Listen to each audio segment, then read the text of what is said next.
Well, we're bringing you right back to New York City. We're kicking off the night team here with a live look in Times Square, courtesy of EarthCam. In less than 2 hours now, the New Year's Eve ball will officially drop, marking the beginning of a new year.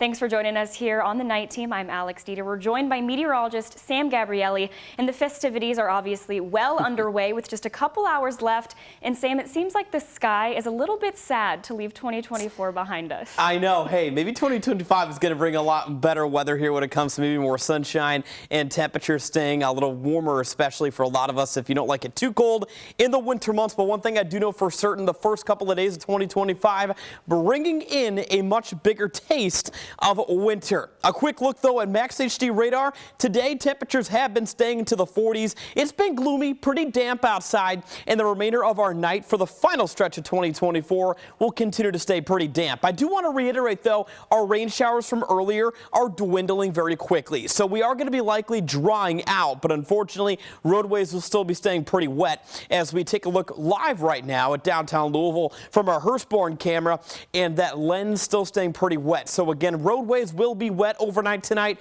but the nice thing is the rain is coming to a halt.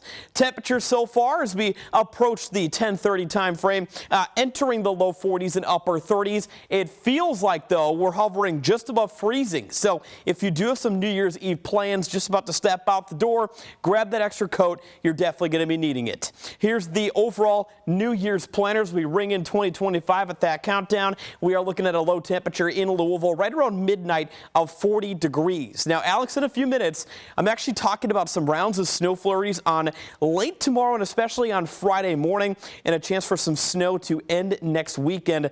You don't want to miss that forecast. All right, thank you, Sam. And this gloomy weather has not stopped people from getting out and celebrating New Year's Eve in Louisville. Thousands of people are out tonight at 4th Street Live. WHAS11 night teams Clarice Shaley and photojournalist Levi Hammer have a look at what goes into these preparations of celebration as people welcome in the new year.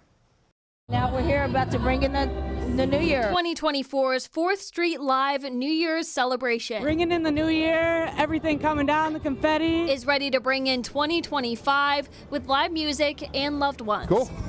Doing good. Before the festivities even began, To do that right around 7:30, right before we open. organizers finished up some last-minute tasks. All set for tonight?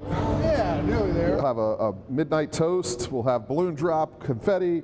We have a live band on the stage all night. 4th Street Live is set with the classic celebrations. And we're just looking to throw the biggest New Year's Eve party in all of Louisville this year. Everything from holiday festivities at Tinsel Tavern to watching the game at Sports and Social. And each venue offers its own special, unique piece of what we offer down here at 4th Street Live. With big events like 4th Street Live, days, hours go into preparation in advance, even into the smallest details like the balloons hanging above me. Well, we got a space that we can blow them all up. It actually only took a couple hours.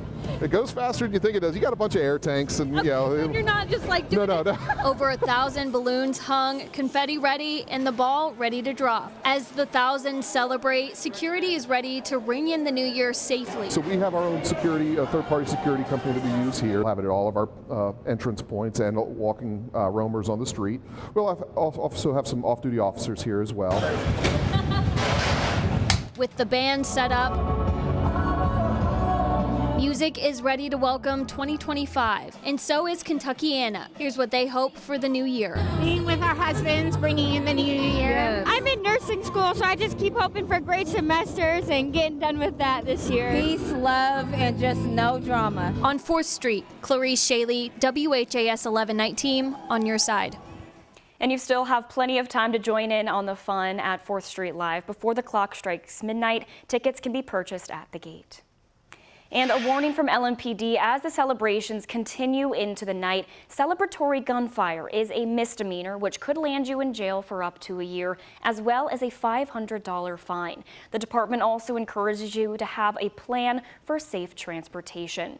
And Lyft wants to help with just that. As in years past, the rideshare is giving you $10 off a ride tonight. You can just use the code COUNTDOWN in the Lyft app. You can also download the Isaacs and Isaacs Hammer Hub app to claim $20 off an Uber ride. It's only giving out 500 vouchers, so you'll want to act early.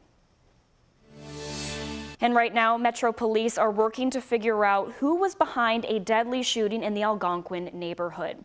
According to LMPD, it happened around 4:20 this morning in the 1600 block of South 13th Street near the Park Hill Community Center.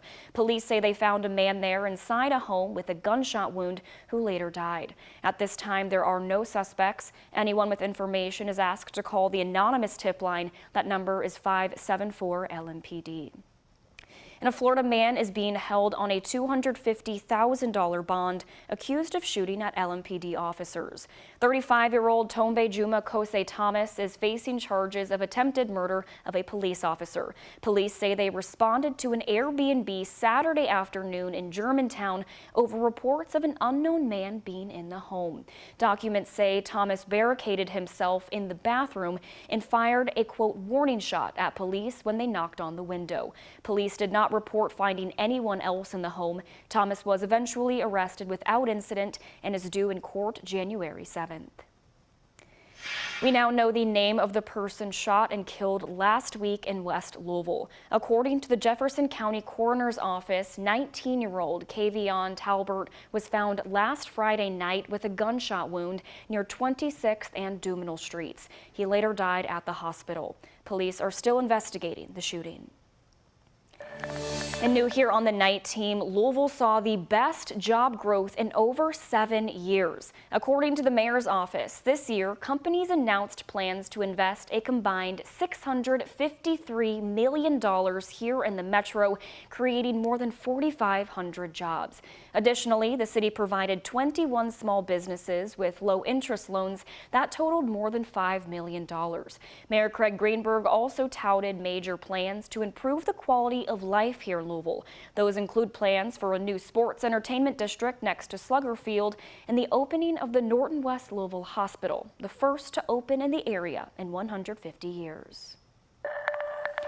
140 items seized in the Jamie Knoll investigation will be going up for auction in Clayton, Indiana tomorrow at 10 in the morning. The state is trying to get as much money as possible to pay Knoll's $3.1 million in restitution. Focus reporter Travis Breeze tells us how much interest there's been so far. A revolver with an Indiana State Police emblem, a pinstripe suit with a boxing red elephant on the liner, and a Salvatore Ferragamo belt. The courts were looking around, who can do this for us? Did you guys put your hat forward, and did you really want to do this? Yeah, we did. We wanted to be a part of the process.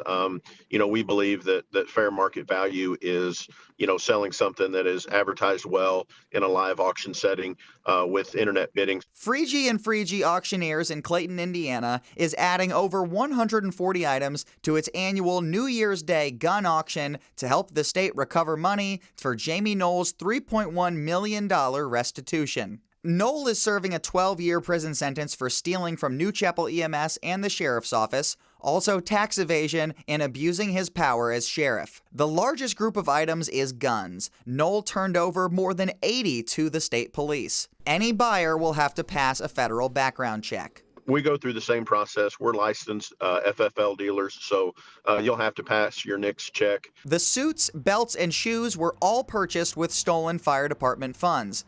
Many of the suits have a personal flair, one with Indiana Sheriff logos in the lining. They're very nice suits. Obviously, they were custom made. There's some neat styling. Surprisingly enough, there's been a few people that have come in and tried on some jackets and some things of that nature.